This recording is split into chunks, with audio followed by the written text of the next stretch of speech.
नहमदुहु व नुसल्ली अला रसूलिहिल करीम व अला आलिहि व सहबिहि अजमाइन अम्मा बाद फ़अऊज़ु बिल्लाहि मिनश शैतानिर रजीम बिस्मिल्लाहिर रहमानिर रहीम रब्बिश्रह ली सदरी व यस्सिर ली अमरी वहलुल उक़दतम मिन लिसानी यफ़क़हू क़ौली। अस्सलामु अलैकुम व रहमतुल्लाहि व बरकातुहू। आज हम इंशाअल्लाह सूरह तौबा की आयत नंबर 119 का मुताला करेंगे। तो चलिए स्टार्ट करते हैं।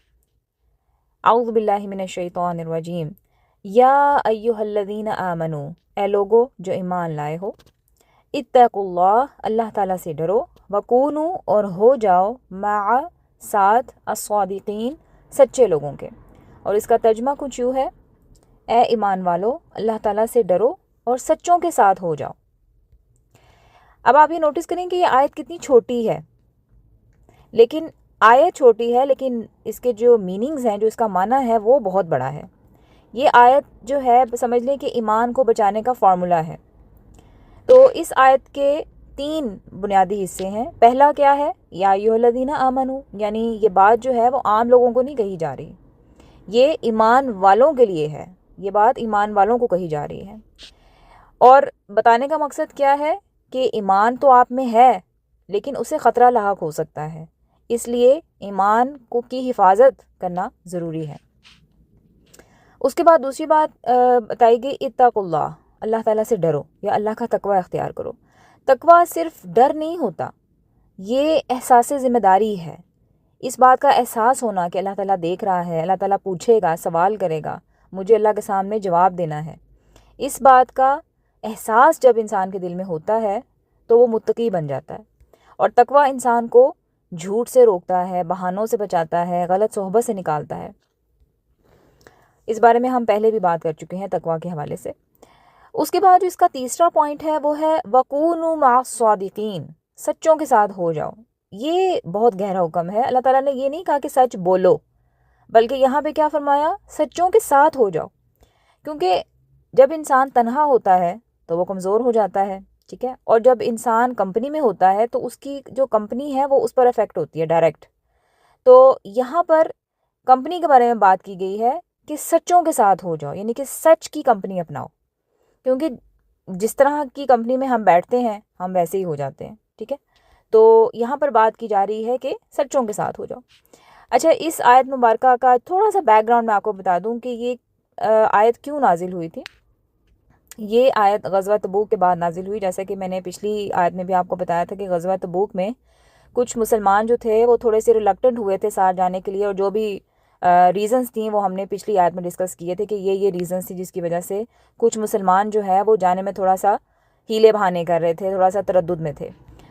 तो उनमें से 3 सहाबा थे। उनके नाम हैं काब बिन मालिक रज़ी अल्लाह अन्हु, मरारा बिन रबी रज़ी अल्लाह अन्हु और बिलाल बिन उमैया रज़ी अल्लाह अन्हु। इन लोगों से सुस्ती हो गई और ये जहाद में पीछे रह गए, ठीक है। जब नबी सल्लल्लाहु अलैहि वसल्लम ने इनसे पूछा कि क्यों नहीं आए, तो इन्होंने झूठ नहीं बोला, ना ही बहाना बनाया, बल्कि इन्होंने कहा कि या रसूलुल्लाह सल्लल्लाहु अलैहि वसल्लम कोई उज़र नहीं था, हमसे कोताही हो गई। ये इससे कबल हर जंग में शरीक हुए थे और इस जंग में सिर्फ गफलत की वजह से शरीक नहीं हुए। और बाद में जब इन्हें अपनी गलती का एहसास हुआ तो सोचा कि एक गलती तो हमसे हो ही गई है पीछे रहने की, लेकिन अब मुनाफिकीन की तरह रसूलुल्लाह सल्लल्लाहु अलैहि वसल्लम की खिदमत में झूठा उज़र पेश करके एक और गलती नहीं करना चाहते। तो फिर जब नबी सल्लल्लाहु अलैहि वसल्लम ने इनसे सवाल किया कि भाई आप जंग में क्यों नहीं आए, तो फिर झूठ बोलने की बजाय इन्होंने अपनी गलती का एतराफ़ किया और उसकी सज़ा के लिए जो है अपने आप को नबी सल्लल्लाहु अलैहि वसल्लम के सामने पेश कर दिया। तो नबी सल्लल्लाहु अलैहि वसल्लम ने इनके मामले को अल्लाह ताला के सपुर्द कर दिया कि वो इनके बारे में कोई हुक्म नाजिल फरमाएगा। अलबत्ता इस दौरान इन सहाबा को जो है वो बाकी जितने भी सहाबा कराम से उनसे बात करने या ताल्लुक़ कायम रखने से मना फरमा दिया गया था। और इनको ये कहा गया था कि 40 रातों के लिए जो है ये अपनी बीवियों से भी दूर रहेंगे। और फिर हुआ क्या कि मज़ीद 10 दिन गुजर गए।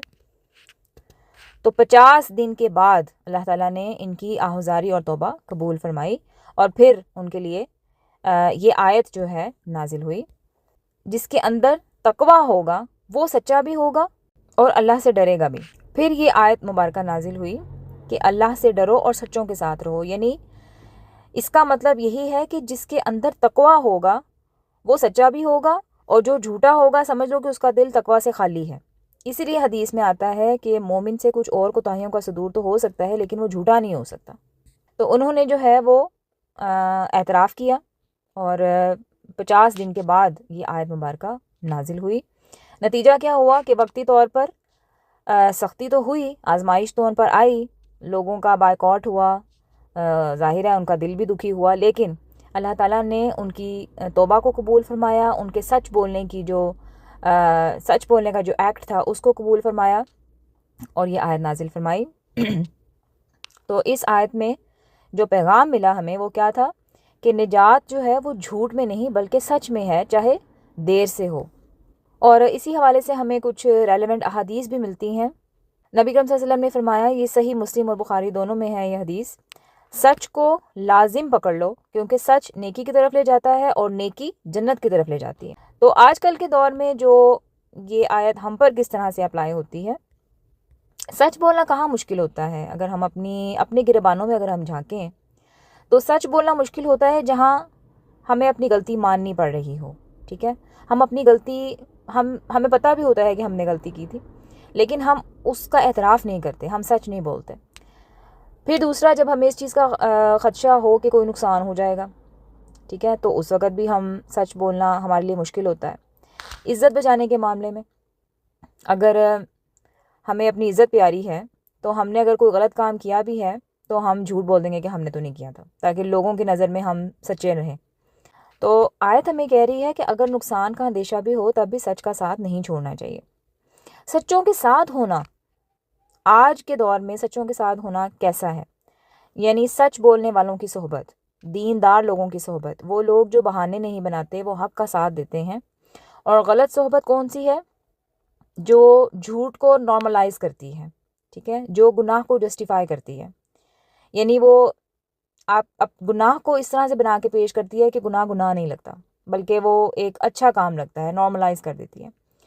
تو یہ والی صحبت جو ہے ہمیں اس سے بچنا ہے۔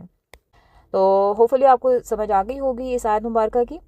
آخر میری ہم سب کے لیے دعا ہے، اللہ تعالیٰ ہمارے دلوں میں تقویٰ پیدا فرمائے، ہمیں سچ بولنے اور سچوں کے ساتھ رہنے کی توفیق عطا فرمائے، ہمیں غلط صحبت سے بچائے اور ہمارا انجام سچے لوگوں میں کرے، آمین یا رب العالمین۔